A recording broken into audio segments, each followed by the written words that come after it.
This is Marc Tobias with Tobias Blues Manus with Security Labs. We're talking about Boxlock today.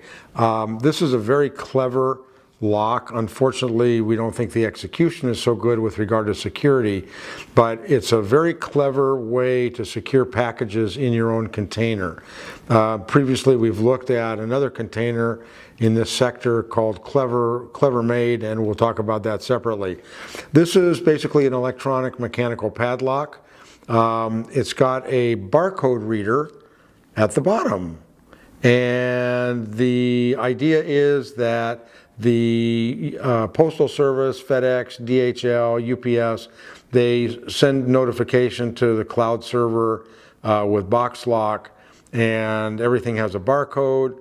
The delivery guy can open your locked box on your porch, put the box in, and then you can open it with a barcode override or with the app on your smartphone. So this is normally in locked mode. You push the button on top. The scanner comes on with an LED, reads the barcode, it's open. It's a really clever design, and you hear the beep that indicates that it's locked again. So we've found several problems with this that make this, at this point, a very insecure device. We've talked to the CEO of this company, and they are working to rectify this. They've spent a lot of money developing this product, but whoever did their security work, it's lacking. This is basically a really neat metal padlock inside with a plastic cover, and there's no protection on the electronics. So in another segment, we showed how to drill a small hole in the lower right-hand corner, either with a Dremel tool, or we used a little battery-powered soldering iron that heats up in 10-15 seconds, make a little hole, take a battery pack with 3 or 4.5 volts, and basically spike the lock, and it's open, because this whole padlock is controlled with a little internal motor that goes back and forth to control the little metal balls that lock this shackle into place. So it's a clever design. There's patents that have been applied for. We were able to open it by making a small hole by actuating the motor. In several of these that we received, I could bang on the side of the lock and open it and cause it to stay open. The locks that we just received, the 5 test locks, we have not been able to do that. There may be several reasons for that, but the reality is the easiest way, there's 2 really easy ways to open this lock, which make it very not secure for the intended purpose. And the problem is they're yellow, which means they're a great advertisement if they're sitting on your porch in your own lock box. Because once the word is out, everybody's going to know that these locks are vulnerable until they're fixed.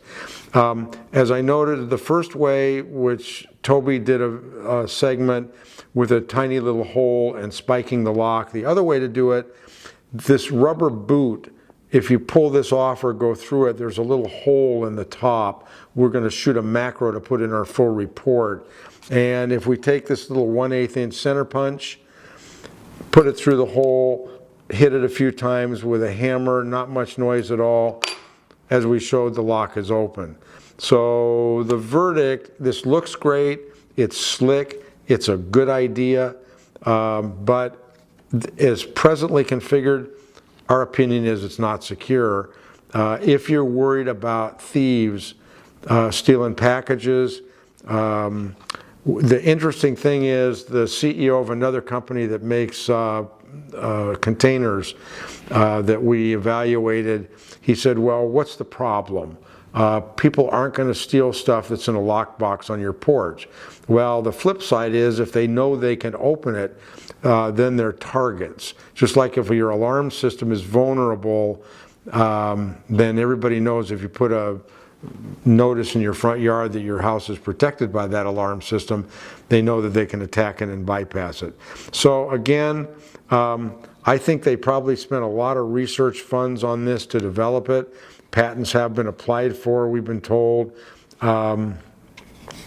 It's a clever lock. We also looked at one of these that had been out in the elements, and we don't think the environmental sealing is very good. So there was a lot of corrosion on the printed circuit boards inside the lock. Otherwise, you know, if you don't know anything about this lock, like a lot of security devices, it looks good, it's secure, and it'll probably do the job. But these are not inexpensive. These are $100. And so for $100, you would expect that the lock would be designed so in 15 seconds you can't open it.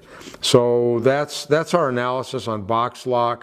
The app is very clever. You can email the barcode to your friends or whoever needs to get into the lock. So they did a lot of thinking to develop this product, but in our view, what the people that actually did the work on the engineering work, they did not understand even basic principles of security engineering. We see this a lot. So that's our report. Now we're going to show a couple video segments on how to open this lock. Okay, on this attack, we're going to go and basically spike the motor by going through the plastic case and applying voltage to the motor to open it. Okay, Toby, go ahead. Okay, well, let's show that this is a working lock. Yep. Okay, on the configuration of this lock, it's very well protected, where is the padlock side, but on the electronic side, it's totally, we can say, open. What it protects the electronics is the plastic cover, the yellow plastic cover. Okay, this lock, in order to open, has a motor gear, and you just need power. If we get to those leads into the motor, we're gonna open the lock.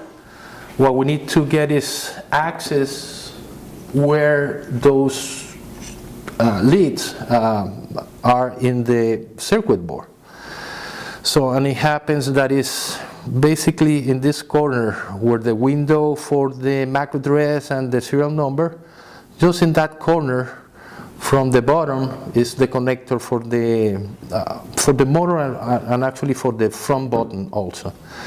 So how we can open hold there, we can use either a Dremel tool, a cordless Dremel tool. We can actually, we're going to use, this is a soldering. Battery operated. So we're going to just wait for that to heat a little bit. And we're just going to make it in a small hole. And I'm going to try to, let me see if this is hot enough. And let me see if I can get the best shot for the camera. But since it's plastic, you know, actually we are in right now. And we can open that hole bigger. Okay.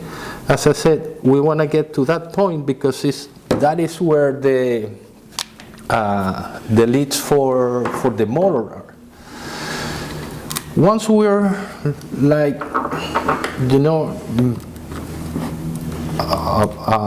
we open the hole, we can clean that with a small screwdriver. This is just a battery pack, 3 batteries at the end, positive, negative, and then we can show a macro on this. But if we just get the power to those 2 contacts, we have the padlock open. That's the hole that we just made. So go ahead and do that again, Toby. Well, let me just lock it. Well, the padlock doesn't know that. See, it doesn't know now. It doesn't know. Take the barcode and scan it so you can reset it. For the padlock, it reacts like, hey, I didn't make that command. So it's open and it's locked again. Okay, and again we go here and play with the 2 contacts, and the padlock is open. Yep. Okay, so Well, we use the soldering bar operator, but this one with gas, or simply the Dremel tool. The Dremel tool, the only thing is it makes noise, but there's no protection all around the electronic. And there's none at all. Okay, this is easy because we don't need a template, but if we have one, we can either fish the cables, or so they need a little bit more protection on that part. Yeah, I mean, this is realistically under a minute. Yeah, let's just open it again, unlock. Yeah. There, and we wanted to add, the reason it knows it's unlocked, there's a micro switch underneath the shackle to detect lock status. Yeah. Okay? But for the lock, when it first opens and reads the barcode or gets the signal to open the lock, now the microprocessor knows that the padlock is open, so it's waiting for that padlock to be locked. When it's locked, basically the system is in standby. It doesn't do anything else. Okay. This last attack may be the simplest, least complicated. We're going to go through a little hole in the top of the padlock through their rubber boot that covers the shackle, and we're going to drive the assembly downward towards the bottom of the lock.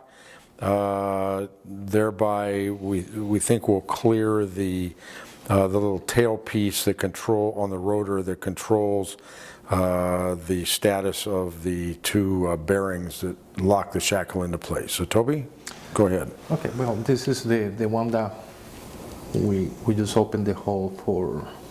Yep. Still working. Okay. We did this attack in the previous lock, but we removed the rubber cover that is on top. We think that we don't have to do that because basically there is a hole in the middle for the locking bar to spin on that. So I'm gonna try to go through that, like directly without having to. And we're just gonna drive that down. We're gonna damage the lock, so let me start I don't wanna break the table. No, thank you. Or maybe we can just remove the rubber for.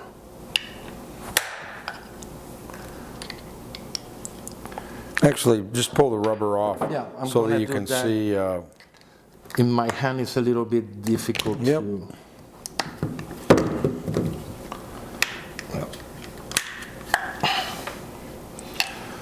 Okay, now we're talking about this hole right here.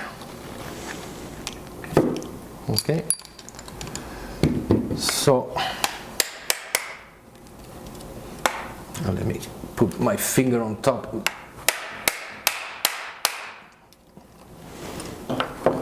And that's open.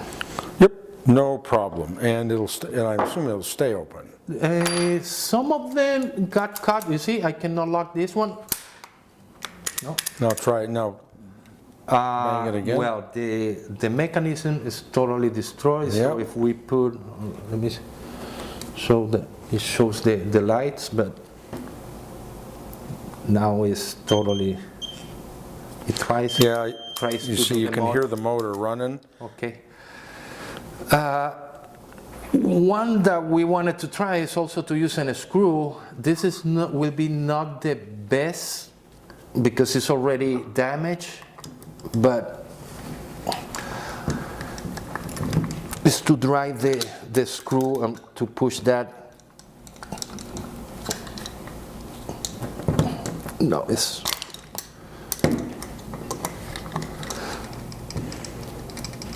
Because Okay, but Toby, there's another problem with this attack. The problem is we can open the padlock, steal the packages, And leave then it put locked. it back and leave it locked, Yep. and you're not going to be able to unlock it.